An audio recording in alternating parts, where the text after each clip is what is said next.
बच्चों, आज हम पढ़ेंगे कक्षा 9 हिंदी क्षितिज के अंतर्गत तीसरा पाठ उपभोक्तावाद की संस्कृति। हम आपको बताएंगे इस पाठ का सारांश और साथ ही साथ प्रश्नों के उत्तर भी। तो आइए सबसे पहले पढ़ लेते हैं उपभोक्तावाद की संस्कृति पाठ का सारांश।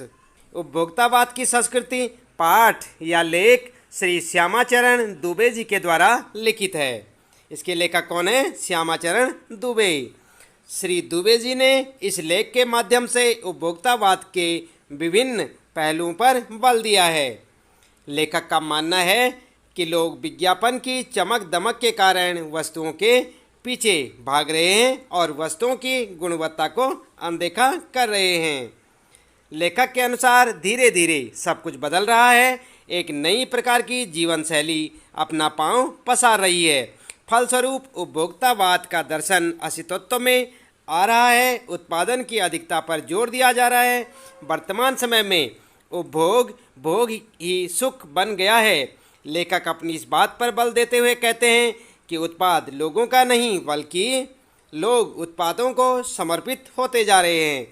आज बाजार विलासिता की सामग्रियों से भरा पड़ा है जो निरंतर आपको लुभाने का प्रयत्न करते रहते हैं।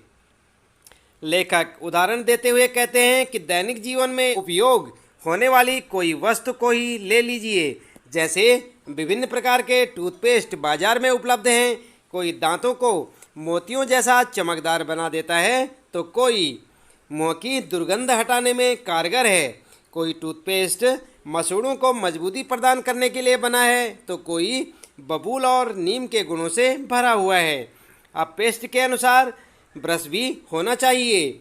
बाजार में एक से बढ़कर एक ब्रश उपलब्ध हैं जो आकार, बनावट, सफाई, रंग आदि में अलग अलग विशेषता वाला हो। साथ ही मुंह की दुर्गंध से बचने के लिए माउथवॉश की भी जरूरत होगी।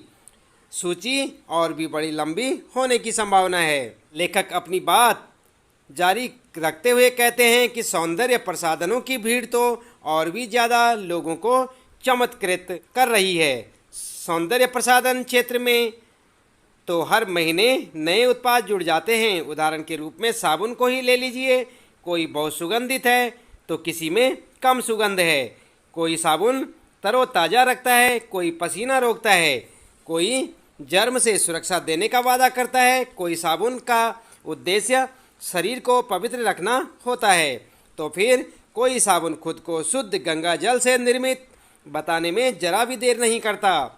संभ्रांत महिलाओं की ड्रेसिंग टेबल पर 30-30 हजार के सौंदर्य सामान मिलना कोई नई बात नहीं है। महिलाओं की तरह पुरुष भी इस प्रतिस्पर्धा में शामिल हैं। पहले तो उनका काम साबुन तेल से चल जाता था। अब पुरुषों के जीवन में भी तरह तरह के सौंदर्य सामान शामिल हैं। आगे लेखक कहता है, सौंदर्य की बात करते करते परिधान की दुनिया में आ जाते हैं। वे कहते हैं कि अत्यधिक मात्रा में बुटीक खुलने लगे हैं। विभिन्न डिजाइन के परिधान बाजार में आने लगे हैं जो बहुत महंगे भी हैं। केवल समय देखना हो तो 400-500 के घड़ी में भी काम चल सकता है, परंतु प्रतिष्ठा और हैसियत दिखाना हो तो घड़ियां 50-60 हजार से लाख 1.5 लाख तक की भी पहनी जा रही हैं। संगीत की समझ भले ही न हो पर म्यूजिक सिस्टम बड़ा और कीमती होना चाहिए। कंप्यूटर को काम से ज़्यादा दिखावे के लिए खरीदा जा रहा है। ऊंची प्रतिष्ठा का दिखावा करने के लिए शादी विवाह 5 सितारा होटलों में बुक किए जाते हैं। दिखावा का वही हाल हॉस्पिटल और स्कूलों के साथ भी है। अभी भारत में तो नहीं परंतु अमेरिका और यूरोप में मरने से पहले ही अपने अंतिम संस्कार या क्रियाक्रम के बाद का प्रबंध कर लिया जाता है जिसकी कीमत भी पहले ही देय होता है। आपके कब्र या समाधि स्थल पर हरी घास होगी। आपकी इच्छानुसार फूल होंगे, फव्वारे होंगे।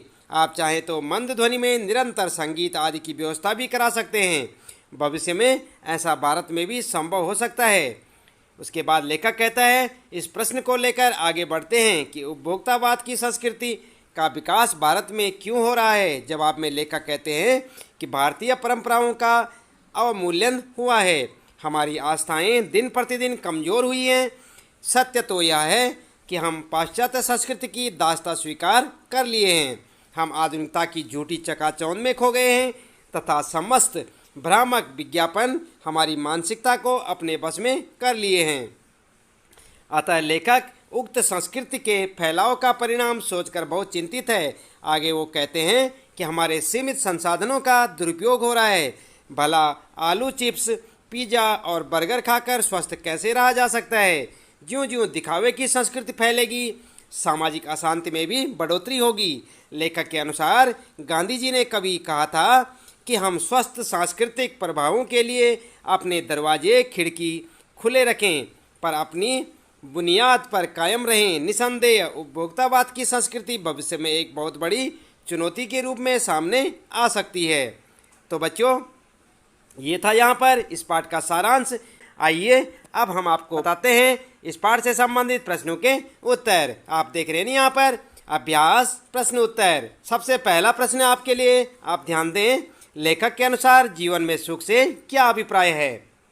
तो बच्चों, आप क्या उत्तर लिखेंगे? आप लिखेंगे लेखक के अनुसार जीवन में सुख का अभिप्राय केवल उपभोग सुख नहीं है, अन्य प्रकार के मानसिक, शारीरिक और सूक्ष्म आराम भी सुख कहलाते हैं। परंतु आजकल लोग केवल उपभोग सुख को ही सुख कहने लगे हैं। इस प्रकार आप उत्तर लिखेंगे। इसके बाद दूसरा प्रश्न आपके लिए, आज की उपभोक्तावादी संस्कृति हमारे दैनिक जीवन को किस प्रकार प्रभावित कर रही है? उत्तर में क्या लिखेंगे आप? उत्तर लिखेंगे उपभोक्तावादी संस्कृति से हमारा दैनिक जीवन पूरी तरह प्रभावित हो रहा है।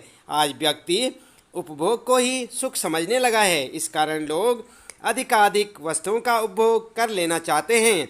लोग बहुविज्ञापित वस्तुओं को खरीदकर दिखावा करने लगे हैं। इस संस्कृति से मानवीय संबंध कमजोर हो रहे हैं।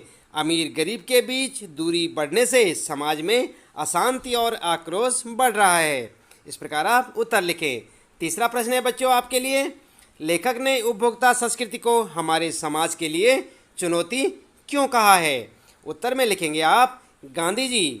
आप देख रहे हैं यहाँ पर उत्तर, गांधी जी सामाजिक मर्यादाओं और नैतिकता के पक्षधर थे। वे सादा जीवन, उच्च विचार के कायल थे। वे चाहते थे कि समाज में आपसी प्रेम और संबंध बढ़े, लोग संयम और नैतिकता का आचरण करें। उपभोक्तावादी संस्कृति इस सब के विपरीत चलती है। वह भोग को बढ़ावा देती है और नैतिकता और मर्यादा को तिलांजलि देती है। गांधी जी चाहते थे कि हम भारतीय अपनी बुनियाद पर कायम रहें, अर्थात अपनी संस्कृति को ना त्यागें।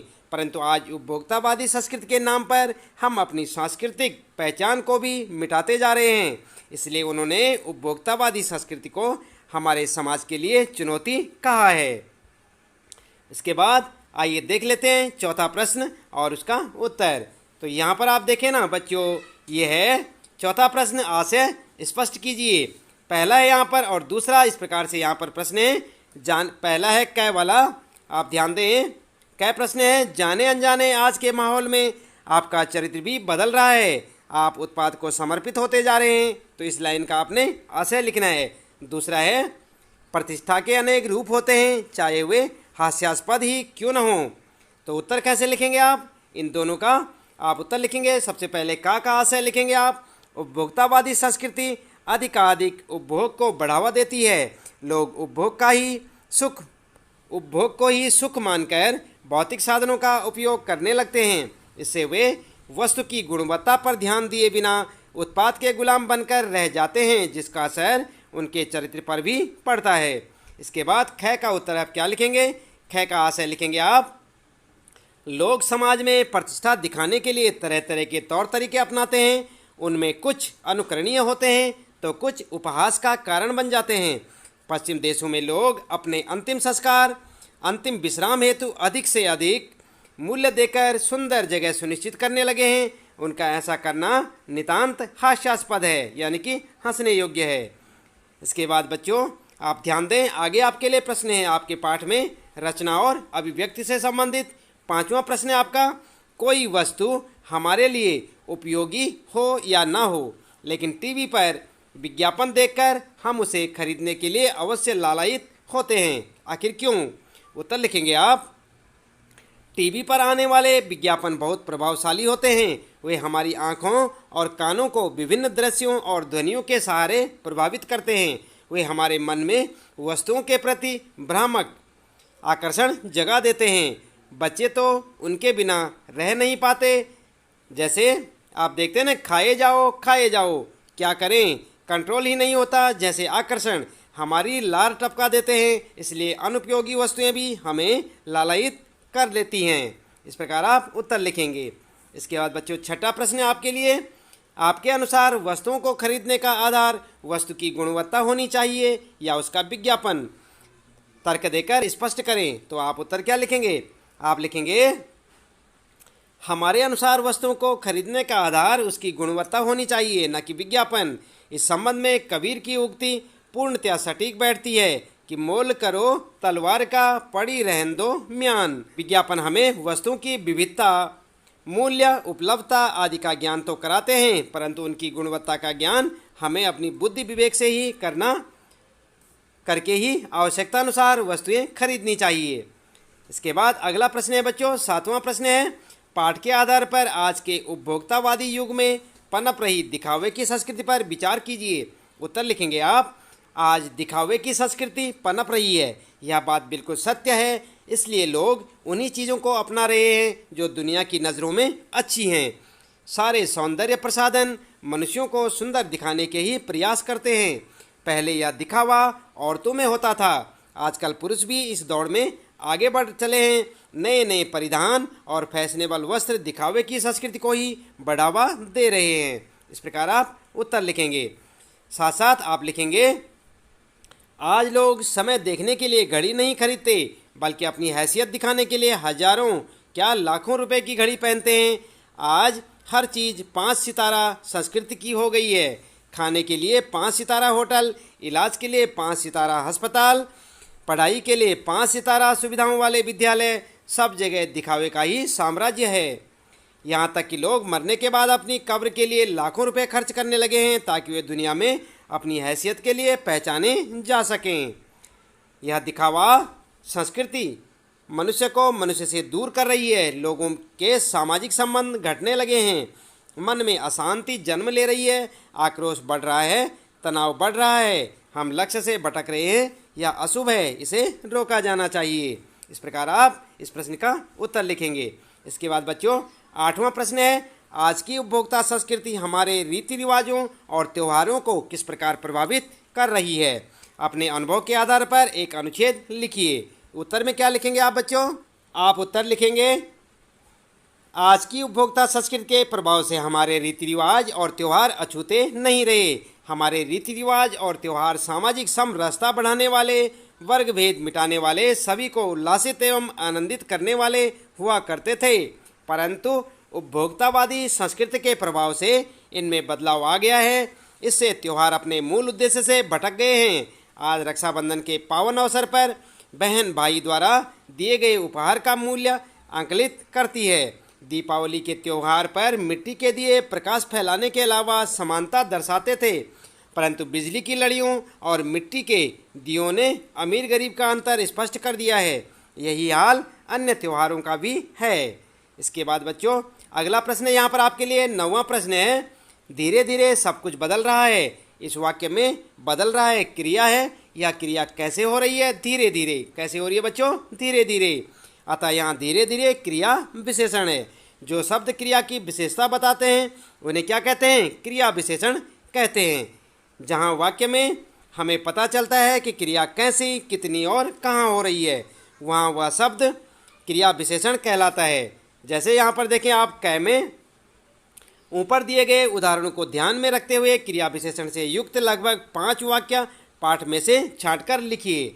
तो बच्चों हम आपको बता दें कि यदि आपने हमारे चैनल को सब्सक्राइब किया है तो बहुत अच्छी बात है। आप हमारे चैनल की प्लेलिस्ट में जाएं, हिंदी व्याकरण की प्लेलिस्ट आपको नज़र आएगी। उसमें आप क्रिया विशेषण और क्रिया के बारे में पूरी वीडियो देखें, उससे आपको मालूम हो जाएगा किस प्रकार क्रिया विशेषण की परिभाषा होती है और कैसे क्रिया विशेषण का प्रयोग किया जाता है। तो बच्चों यदि आपने चैनल को सब्सक्राइब किया है तो बहुत अच्छी बात है, यदि नहीं किया है तो आप चैनल को सब्सक्राइब करें और उसकी प्लेलिस्ट में हिंदी व्याकरण की प्लेलिस्ट देखें। वहाँ पर आपको क्रिया और क्रिया विशेषण के बारे में पूरी जानकारी मिल जाएगी। तो यहाँ पर चलते हैं। ख वाला है धीरे धीरे जोर से, यानी लगातार, हमेशा, आजकल, कम ज़्यादा, यहाँ, इधर, उधर, बाहर, इन क्रिया विशेषण शब्दों को प्रयोग करते हुए वाक्य बनाइए। और गै में क्या लिखा है, नीचे दिए गए वाक्यों में से क्रिया विशेषण और क्रिया विशेषण शब्द छांटकर अलग लिखिए। तो यहाँ पर आप ध्यान दें बच्चों, ये है वाक्य और यहाँ पे क्रिया विशेषण, यहाँ पर विशेषण। तो यहाँ पर जैसे पहला वाक्य है, कल रात से निरंतर बारिश हो रही है।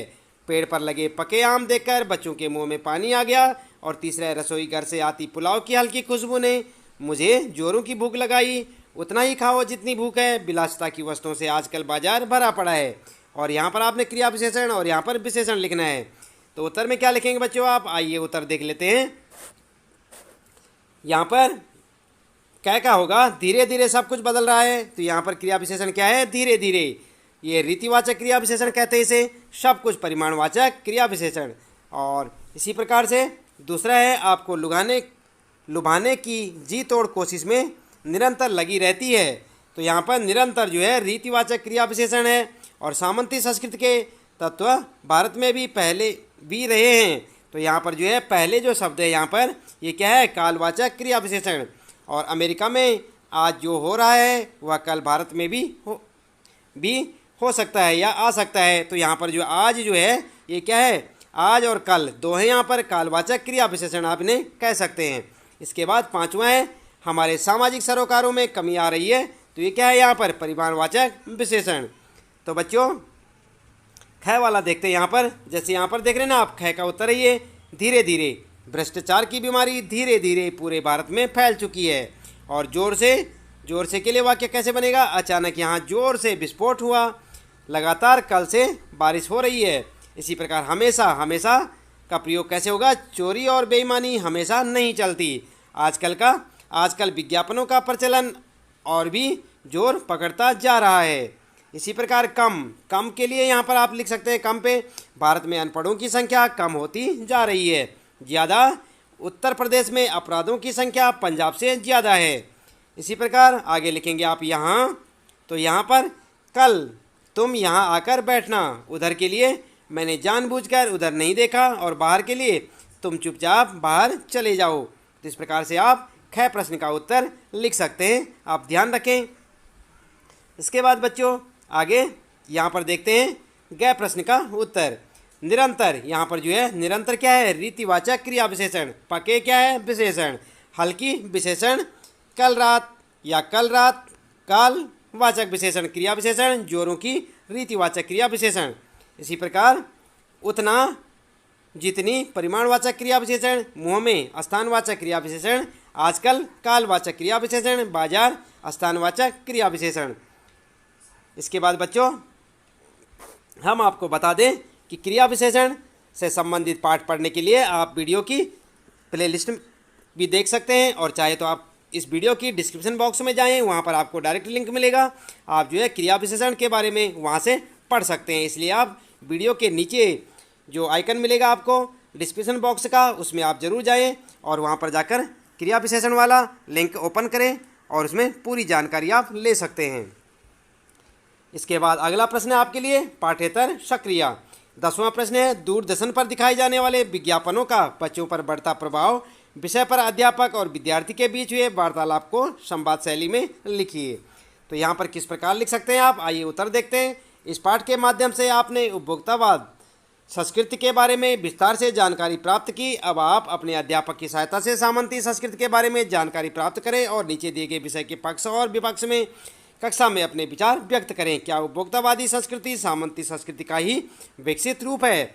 आप प्रतिदिन टीवी पर ढेरों सारे विज्ञापन देखते सुनते हैं, इनमें से कुछ आपकी जुबान पर चढ़ गए हैं।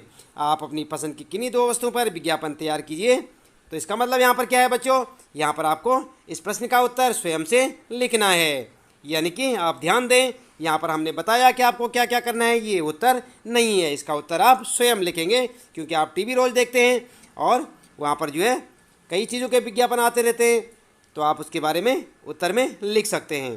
तो बच्चों ये था आपका पाठ कक्षा 9 हिंदी क्षितिज के अंतर्गत तीसरा पाठ उपभोक्तावाद की संस्कृति।